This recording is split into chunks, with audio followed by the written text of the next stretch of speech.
A continuación hablaremos de los engranajes y su lubricación. Los engranajes juegan un papel importante en la industria, siendo encontrados en casi todo tipo de maquinaria. Su lubricación apropiada es claramente de gran importancia. Con el objeto de entender los principios y prácticas de lubricación de los engranajes, necesitamos conocer un poco acerca de los diferentes tipos de engranajes, cuándo y por qué son usados. Podemos definir los engranajes como elementos mecánicos que se utilizan para transmitir movimiento rotativo de un eje a otro en forma eficaz y segura, y sus ejes pueden ser en paralelo, cortando en intersección o en ángulo o cruzados. En pocas palabras, un engranaje es simplemente una rueda con dientes. Dos o más engranajes son utilizados en combinación para transmitir movimiento entre ejes que rotan, usualmente con un cambio de velocidad y torque o fuerza de giro y frecuentemente con un cambio de dirección. La gran ventaja de los engranajes sobre otros métodos de transmisión de potencia, tales como correas, cadenas y cuerdas, es que los engranajes pueden transmitir mayores fuerzas a altas velocidades. Además, los engranajes lo hacen de una manera suave y sin deslizarse. El engranaje cumple funciones dentro del equipo, una de las cuales es transmitir movimiento de un eje a otro, cambiar el sentido de giro de un eje o conservarlo, reducir o aumentar velocidades y transmitir potencia. Respecto al lubricante que se utiliza en el engranaje, cumple diferentes funciones, entre las cuales podemos citar refrigerar y mantener la temperatura en un rango estable, proteger contra la corrosión y la herrumbre, proveer limpieza y remover desechos, proveer protección antidesgaste y ser compatible con los sellos. Los engranajes proveen una forma conveniente y efectiva de transmitir movimiento y potencia que prácticamente se puede encontrar en casi todo tipo de maquinaria. Su rango en tamaño puede variar desde pequeñísimos engranajes en los mecanismos de relojes y otros mecanismos delicados hasta enormes ruedas dentadas de varios metros de diámetro utilizados en algunas cajas de engranajes industriales. Son frecuentemente usados para transmitir potencia entre un motor o cualquier otro tipo de generador de potencia y una máquina, permitiendo que el motor y la máquina funcionen eficientemente. Hay solamente unos pocos tipos de engranajes básicos, a pesar de las enormes variaciones en tamaños y aplicaciones. Los tipos de engranajes pueden ser convencionalmente clasificados de acuerdo a la dirección en que transmite el movimiento, ya sea en ejes paralelos, en ejes intersectos o entre ejes no intersectos. Pueden encontrarse en el campo industrial engranajes cilíndricos, cónicos, helicoidales y tipo sin fin corona. Entre los engranajes cilíndricos podemos citar los engranajes de dientes rectos, los engranajes tipo piñón corona interior, tipo piñón corona exterior o cremalleras. En el caso de los engranajes cónicos podemos encontrarlos de tipo rectos o helicoidales, en el caso de los helicoidales simples o dobles, llamados también espina de pescado, y los sin fin de una garganta o de dos gargantas. Ahora hablemos de cada uno de ellos. En el caso de los engranajes de dientes rectos, los dientes están diseñados con una orientación paralela al eje de rotación. La pareja de dientes entra en contacto en forma inmediata con cierto impacto generando ruido. Son maquinados sobre superficies cilíndricas las cuales entran en contacto a lo largo de la línea. Dos dientes entran en contacto al mismo tiempo, lo cual lo limita a soportar grandes cargas. Se produce golpeteo al pasar de una carga de un diente a otro, lo que provoca ruido e incremento de temperatura expresado en la forma de calor. Los engranajes helicoidales son similares a los engranajes rectos, pero tienen los dientes un poco desviados formando ángulo con el eje. Es decir, los dientes están dispuestos en forma de hélice, ligeramente inclinados y en una sola dirección, permitiendo el aparejamiento gradual de dos o más parejas de dientes, generando menor ruido, de transmitir cargas mayores a mayores velocidades y generan cargas axiales. El mismo ángulo de la hélice provoca un desplazamiento axial de los ejes, por lo cual se deben colocar rodamientos de empuje axial o ser fabricados con hélices dobles llamadas de espina de pescado opuestas que neutralizan estos empujes. Este diseño permite compensar el empuje axial. Son útiles para transmitir cargas pesadas a velocidades elevadas con un funcionamiento suave. Los engranajes cónicos son engranajes que transmiten su movimiento en un ángulo mayor o menor a 90 grados.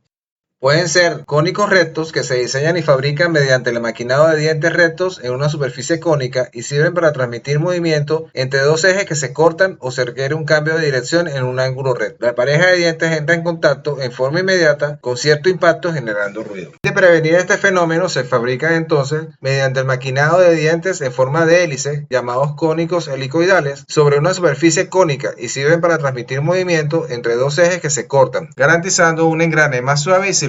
Un caso especial es el cónico hipodal usado en diferenciales automotrices. Y el cual se utiliza con ejes cruzados que no se cortan. Existe una excentricidad entre ambos ejes. Permiten transmitir altas cargas. Por su parte, el engranaje tornillo sin fin son una combinación de engranajes dispuestos en ángulo recto, donde el engranaje impulsor, similar a un tornillo sin fin, es de menor diámetro que el engranaje impulsado o corona, con un sistema de fricción de alto deslizamiento lateral que implica el uso de fluidos especiales. Permiten transmitir cargas pesadas utilizadas a bajas velocidades. Estos engranajes ofrecen serias dificultades para su lubricación y requieren materiales especiales para su construcción, pues con las grandes velocidades de deslizamiento lateral, la película lubricante tiende a romperse. Una característica de los engranajes tornillos sin fin es que las velocidades relativas de los dos componentes no están necesariamente definidos por sus diámetros, por lo que la separación del sinfín es un factor decisivo. Ahora hablemos de la lubricación de los engranajes y factores a considerar. En sistemas cerrados, los engranajes normalmente están contenidos dentro de un compartimento hermético denominado cárter, el cual protege a los engranajes contra la contaminación externa y retiene el lubricante. Esto facilita su lubricación en forma centralizada y por salpique, permitiendo su utilización en diversas aplicaciones de cargas, velocidades y temperaturas y bajo distintos ambientes por periodos prolongados y continuos de trabajo. Debemos considerar cuál es el tipo de engranajes que estamos utilizando, las velocidades del piñón, la relación de velocidad, cuál es la potencia de entrada, la posibilidad de contaminación externa o interna, las características de la carga, si es constante o puntual, cuál es el tipo de transmisión que requerimos, cuál es el método de aplicación del lubricante, si es por baño, si es por suministro constante, cuál es la temperatura de operación y si existe la posibilidad de fuga de lubricante. Considerando el tipo de engranajes, podemos señalar lo siguiente. Para propósitos de lubricación,